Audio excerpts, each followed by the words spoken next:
Gilma Lorena Corbera tenía 26 años de edad al momento de los hechos. Era la menor de las 3 hijas de María Orbelina Corbera. Gilma estudiaba la carrera de Ingeniería Civil y estaba muy emocionada porque egresaría en el mes de junio del año 2001. Para María, Gilma era su mejor amiga y brazo derecho, pues cuando no tenía clases en la universidad, era ella quien se ocupaba de atender a los clientes y a los empleados de la empresa familiar. En el mes de junio del año 2000, Gilma visitó una peletería para hacer una diligencia. Allí conoció a Juan Carlos Alvarenga, un estudiante universitario que trabajaba como asesor jurídico en el lugar antes referido. María, a través de su hija Gilma, conoció a Juan Carlos y lo contrató para que le hiciera un trabajo jurídico por el que le pagó la suma de 61.500 colones. Para María el trabajo estaba mal elaborado, así que disgustada lo corrió de su casa y a partir de ese día cortó todo vínculo con él. Gilma, por su parte, mantuvo la bonita relación que había formado con Juan Carlos. Ella creía y confiaba plenamente en él, pese a que María le advirtió que había algo en Juan Carlos que no le inspiraba confianza. Gilma pensó que su madre solo estaba molesta y estaba exagerando un poco, porque para ella el chico era un buen hombre que siempre la trataba bien, por lo que no había nada de qué preocuparse. El día viernes 27 de octubre del año 2000, aproximadamente a las 5:30 de la tarde, mientras Gilma se encontraba en el parqueo de la universidad, recibió una llamada de su madre, quien la estaba invitando a comer unos antojitos. Gilma le dijo que estaba teniendo problemas para sacar el auto porque se lo impedían otros vehículos que estaban estacionados detrás del de ella. Se disculpó con su madre y le aseguró que la acompañaría en otra ocasión. Gilma regresó al aula para esperar a que movieran los vehículos que no la dejaban salir. Minutos más tarde, su teléfono sonó nuevamente, pero esta vez del otro lado de la línea estaba su amigo Juan Carlos. Este le dijo que llegaría por ella a la universidad. Gilma se despidió de sus compañeros y se dirigió al parqueo. Es posible que haya sido ella quien le pidió a Juan Carlos que manejara el vehículo, ya que ella ocupó el asiento del copiloto. Esa noche, María, al notar que Gilma no había regresado a casa, comenzó a hacerle varias llamadas al móvil, pero Gilma no le respondió. La preocupada madre junto a sus otras 2 hijas esperaron a tener noticias, pero lamentablemente el reloj marcaba una y otra hora y Gilma no aparecía, no llamaba y mucho menos respondía a las llamadas. La mañana del sábado 28 de octubre, Juan Carlos se apareció en la casa de los Corbera, donde pidió hablar con la madre de Gilma, porque tenía una noticia que darle. María estaba muy triste por la ausencia de su hija y las circunstancias no daban lugar para rechazar la visita del hombre que días antes le había fallado. Cuando María lo atendió, Juan Carlos le dio una terrible noticia. Le dijo que la noche anterior, a escasos metros de salir de la universidad, unos sujetos desconocidos que estaban fuertemente armados los habían interceptado y obligaron a Gilma a bajarse del vehículo y a subirse al auto que los captores conducían y se marcharon. Juan Carlos le dijo a María que los sujetos no le dieron tiempo de defender a Gilma. No pudo hacer absolutamente nada para evitar que los sujetos se la llevaran. Luego de esto, la angustia se apoderó de los Corbera. A María no le cabía en la mente por qué a su hija, una chica alegre, dulce, simpática y muy amable, que no tenía enemigos. La preocupada madre nunca antes había estado en una situación como esta, pero sí había escuchado hablar sobre una ola de secuestros que vivía el país para esa época y sabía que los resultados no siempre eran los esperados, así que comenzó a pensar lo peor. Como Gilma no tenía novio, la versión de que un enamorado se la hubiese llevado por la fuerza quedó descartada.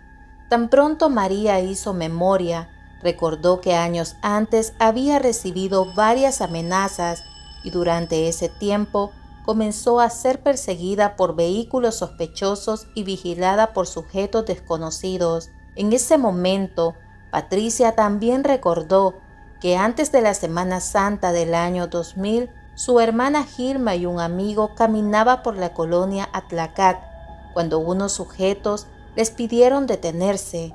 Los hombres se presentaron como investigadores de la Policía Nacional.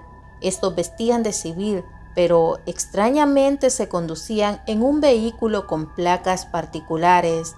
El grupo detuvo a Gilma, la subieron al automóvil y el amigo les preguntó hacia dónde se la estaban llevando, pero se fueron sin darle una explicación. Preocupado y extrañado por la forma en cómo se la habían llevado, decidió seguirlos en un taxi. Este lo llevó hasta el puesto policial de San Patricio, donde Gilma permaneció por 24 horas. En esa oportunidad, la familia Corbera contrató un abogado para sacar de las Bartolinas a Gilma, pero no se sabe cómo ni por qué. Unos sujetos le ofrecieron 50,000 colones al profesional para que ella no saliera y continuara en la delegación, negocio que el abogado rechazó y Gilma fue puesta en libertad. Otro de los eventos se dio el 15 de septiembre de ese mismo año. Cuando María salió de la casa, su hija Patricia recibió la llamada de un hombre que le dijo: «Pásame a la perra de tu madre». Este sujeto no era la primera vez que la llamaba. La había estado amenazando desde hacía casi 5 años, pero ella nunca le había tomado importancia a las aterradoras llamadas, ni mucho menos lo había denunciado. Este sujeto era el que María llamaba el ranchero, por el acento mexicano que usaba al hablar. Estos dos eventos hicieron sospechar que esas mismas personas estaban queriendo perjudicar a la familia, pero esta vez ya no solo eran llamadas, sino que las cosas se habían salido de control. Retomando el día 28 de octubre, luego de la visita de Juan Carlos, los captores realizaron la primera llamada a la familia Corbera. Los sujetos exigían 15 millones de colones para dejar en libertad a Gilma. A la vez, les advirtieron que de no pagarlo le quitarían la vida. Además, les llegaron a decir que no había forma de negociar una cantidad menor. María les dijo que ese monto era una cifra exagerada, que no estaba a su alcance para poderla pagar, pero les recalcó que si ella la tuviera se la daría con tal de tener de nuevo a su hija en casa. En medio de toda esta negociación, 2 semanas más tarde, los Corbera le informaron a los captores que habían logrado reunir 1.200.000 colones y que habían agotado todos los recursos para conseguir una cantidad mayor, pero les había sido difícil. Los captores acordaron recibir ese monto el día 10 de noviembre. Antes de colgar la llamada, la familia le pidió a los sujetos que querían hablar con Gilma, esto con el propósito de asegurarse que aún estaba con vida. Cuando la pusieron al teléfono, Gilma le suplicó llorando a su madre que por favor entregara pronto el dinero, porque la estaban torturando y le habían provocado varias heridas en su rostro, y como si Gilma tuviera un presentimiento, le dejó claro a su madre que sus captores eran conocidos. Mientras las negociaciones se llevaban a cabo, el caso ya había sido asignado a la Unidad de Delitos Especiales de la Fiscalía General de la República, y durante una entrevista a la hermana mayor de Gilma, los oficiales lograron obtener la información que le dio el giro esperado a la investigación. Patricia recordó que el miércoles 25 de octubre, sus hermanas Gilma y Fátima acordaron con Juan Carlos y Enrique Aníbal Gil, este último amigo de Juan Carlos, que se reunirían en el restaurante La Finquita para cenar juntos. Durante la cena, Juan Carlos, como una broma, le dijo a Gilma: «Te voy a secuestrar, nos vamos a casar a escondidas», a lo que Gilma le respondió: «No somos ni novios», una broma a la que no le dieron mayor importancia. En ese momento, Fátima comentó que esa noche a ella le pareció muy extraña la insistencia de Juan Carlos y que le dijo a Gilma, pero ella creía y confiaba mucho en él. Inmediatamente la policía y la familia Corbera puso en el ojo del huracán a Juan Carlos. Eran las 6 de la mañana del día sábado 11 de noviembre del año 2000, cuando la madre de Gilma recibió una llamada. Del otro lado del teléfono, una voz le informó que ya habían liberado a su hija y que la habían dejado en una calle de Ciudad Mora. La familia dejó atrás la angustia y el terror que habían vivido por 2 semanas. Se trasladaron al lugar que el sujeto les había indicado. Al llegar, se encontraron con la peor de las noticias. Gilma había sido dejada en aquel lugar, pero sin vida. Su cuerpo fue localizado en un predio del cantón Plan del Mango del municipio de Rosario de Mora, al sur de San Salvador. María, Patricia y Fátima se quedaron sin palabras. A los sujetos no les importó que la familia hizo un gran esfuerzo por reunir el dinero, pues ya se había acordado con los secuestradores que pagarían el rescate, pero fue encontrada sin vida antes de que el pago se efectuara.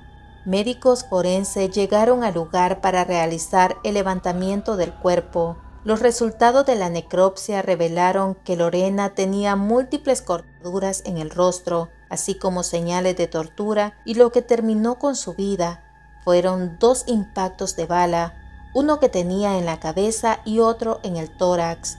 Durante ese mismo día, Juan Carlos Alvarenga fue detenido y trasladado a las Bartolinas de la policía. La fiscalía tenía como prueba 3 cassettes que contenían las grabaciones de las llamadas que mantuvieron los parientes de la víctima con los secuestradores para acordar el pago del rescate, esto con el fin de determinar si una de las voces era la de Juan Carlos Alvarenga. El juez primero de instrucción de San Salvador ordenó transcribir dicho contenido en un acta, que posteriormente fueron escuchadas en vista pública. La fiscalía presentó a un testigo con clave número 1, que a cambio de beneficios penales fue sometido al régimen de protección. Este reveló la planificación y ejecución del delito. Si bien es cierto que no rindió su declaración en el juicio, estas fueron vertidas anticipadamente ante los jueces.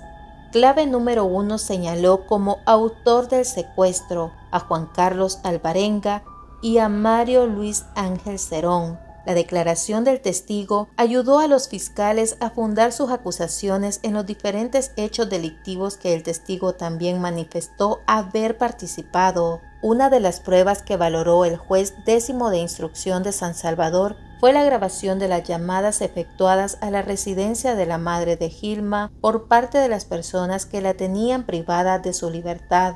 Para María, todo se trató de una venganza por parte de Juan Carlos, porque la relación entre ellos no terminó de la mejor manera.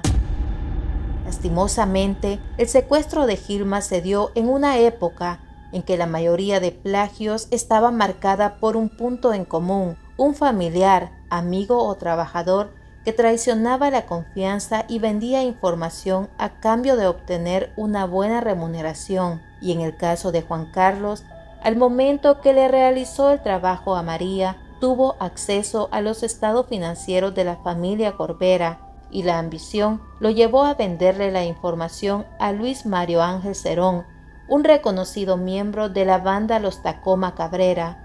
Finalmente, Juan Carlos Alvarenga y Luis Mario Ángel Cerón fueron condenados a 35 años de prisión por el asesinato de Gilma Lorena Corbera. Misteriosos, ha sido el fin a un caso más. Quiero agradecer como siempre a cada uno de ustedes por acompañarme en cada uno de los videos. Si conocen más sobre esta historia, les agradeceré nos compartan su comentario. Si desean apoyarme, lo pueden hacer compartiendo este caso. Espero estén bien donde quiera que se encuentren. Nos vemos en un próximo caso de crimen y misterio. Adiós.